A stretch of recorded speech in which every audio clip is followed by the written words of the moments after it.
మాజీ మంత్రి Harish రావుపై CM Revanth Reddy fire అయ్యారు. తమ ప్రభుత్వం పేదల కోసం పనిచేస్తుంటే కేసీఆర్, హరీష్ రావు ప్రభుత్వంపై విమర్శలు చేస్తున్నారని ఆరోపించారు.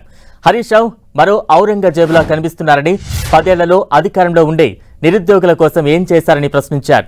ఎల్బీ స్టేడియంలో గురుకుల ఉపాధ్యాయ నియామక పత్రాలను సీఎం రేవంత్ రెడ్డి అందజేశారు. త్వరలోనే గ్రూప్ 1 పరీక్ష నిర్వహించబోతున్నామని తెలిపారు. అయ్యా నువ్వు శాత కాకపోతే దిగు, నాకు ఇస్తే నేను చేసి చూపిస్తాను.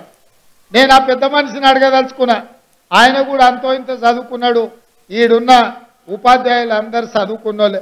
300 ఏళ్ల కింద ఔరంగజేబు అని ఉండేటోడు గుర్తుంది అనుకుంటా మీకు అందరికీ. ఆ ఔరంగజేబు రాజు కావాలని, రాజ్యం మేలాలని కోరుకుంటే ఆ అవకాశం తండ్రి అన్న ఇవ్వకపోతే తండ్రినేమో జైల్లో పెట్టిండు, అన్ననేమో ఉరేసి చంపిండు. అప్పటి నుంచి వెన్నుపోటుకు మారు పేరు ఔరంగజేబు అని ఇవాళ చరిత్రలో ఉన్నది. ఇవాళ హరీష్ రావు కూడా మరో ఔరంగజేబు అవతారం ఎత్తాల్సిందే తప్ప 10 సంవత్సరాలు మీరే కదా అధికారంలో ఉన్నది.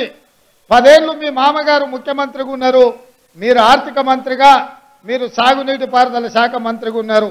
10 ఏళ్ళు మీరు పల్లెకిలుచుకుంటూ గాలికి తిరిగినరా?